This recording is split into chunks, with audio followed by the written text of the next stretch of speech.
आज माझ्यासोबत आहेत माधुरी जाधव, या चर्मकार समाजातून येतात आणि त्यांनी बौद्ध धम्म स्वीकारलेला आहे. तर आपण त्यांचा अनुभव जाणून घेऊ की त्यांनी बौद्ध धम्म का स्वीकारला आणि त्यांचं एकूण बौद्ध धम्म घेण्यामागे त्यांचं कारण काय होतं. मी माधुरी जाधव कोल्हापूर जिल्ह्यातून आहे. मी सादळे मादळे या गावामध्ये ज्योतिबाच्या पायथ्याला राहते. मी आज कंप्लीट 3 वर्ष झालं चर्मकार समाजातून बुद्ध धर्म स्वीकारलेला आहे की मला बुद्धांचं महत्त्व कळालं आणि पूर्ण महाराष्ट्र, पूर्ण राज्य, पूर्ण भारत हा बौद्ध झालाच पाहिजे. कारण आज आपल्याला डॉक्टर बाबासाहेब आंबेडकरांनी जे बुद्धांचे विचार जे आपल्यापर्यंत पोहोचवण्याचं काम केलेलं आहे ते विचारच आपल्याला सर्वश्रेष्ठ बनवू शकतात. व मला बाबासाहेबांनी जे आपल्याला धम्म बुद्धांचे विचार दिले ह्याच्यासाठी मी ते स्वतः अनुभवले.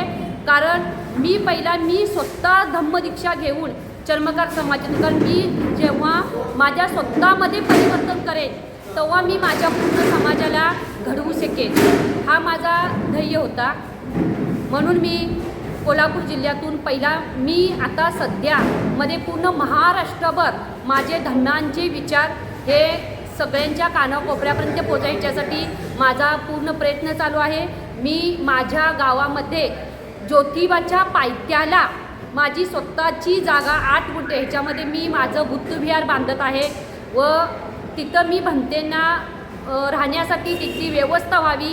कारण माझ्या गावामध्ये ज्योतिबामध्ये महाराष्ट्राच्या कानाकोपऱ्यातून लोक येतात, पण त्या येणाऱ्या प्रत्येक भक्तांना बुद्धांचं महत्त्व कळावं व ह्याच्यासाठी मी अहोरात्र प्रयत्न करत आहे. तुमचं फॅमिली बॅकग्राऊंड काय आहे. माझं फॅमिली बॅकग्राऊंड, माझे सासरे रेल्वे पोलीस होते, आता ते एक्सपायर झालेले आहेत. बाकी माझं फॅमिली बॅकग्राऊंड तसं म्हणजे माझ्या गावामध्ये, माझं गाव हे पूर्ण खेडगाव आहे, एकदम म्हणजे एकदम. माझ्या गावामध्ये साधी भाजी मिळत नाही, काय बसची सेवा नाही. पण मी ज्या वेळेला माझ्या मुलगीला डॉक्टर शिकवायचं होतं 2017 सालाला, तेव्हा मला अनुभव आले की हे देवधर्म काही करू शकत नाही.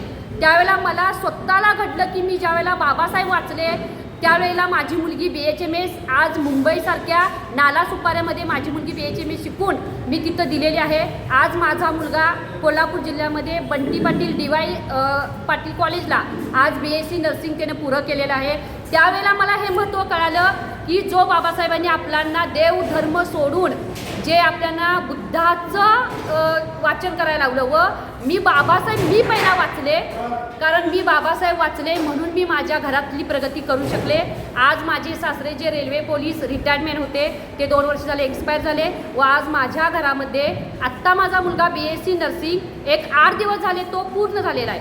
पण आज माझ्या घरामध्ये स्वतःच्या जो गव्हर्नमेंट नोकरी माझ्या मुलग्याला BSc नर्सिंगमधून होईल तीही बाबासाहेबांच्या छेनं होईल. ह्याच्यासाठी मी पूर्ण बाबासाहेब पहिला मी स्वतः वाचले तेव्हा मी माझ्या समाजाला घडवू शकेन. मी प्रत्येकांना पूर्ण सगळ्या महाराष्ट्राला भारताला हेच सांगेन की बाबासाहेब वाचा, आपण वाचलो तर आपण घर आणि परिवार घडवू शकेल. जय भीम. तुम्ही आता ज्योतिबाच्या गावात पायथ्याला तुमचं गाव आहे, त्या गावी तुम्ही काय प्लॅन केला आहे सध्या. माझा प्लॅन असा आहे की माझी स्वतःची जी 8 गुंठे जागा आहे, आता माझ्या म्हणजे ताकदीप्रमाणे मी आता 1500 स्क्वेअर फूटमध्ये सर बांधकाम बांधत आहे. तिथं आत्तापर्यंत जे माझ्याजवळ होते 7 लाख रुपये, म्हणजे असेच मी पैसे थोडेफार साठवलेले माझे दागिने वगैरे ठेवून मी ते 7 लाखापर्यंत आता बांधकाम आणलेलं आहे. आणि आता जे पुढं माझं स्लॅबला आले आहे 16 कॉलम पडलेले आहेत माझे, त्यामुळं मी आपलं बांधकाम हे 4 महिन्यामध्ये पुरं होईल आणि मी माझ्या भिक्षू आणि भंतेसाठी निवासी राहण्यासाठी माझ्या ज्योतिबाच्या पायथ्याला बुद्धविहार बांधत आहे. धन्यवाद. जय.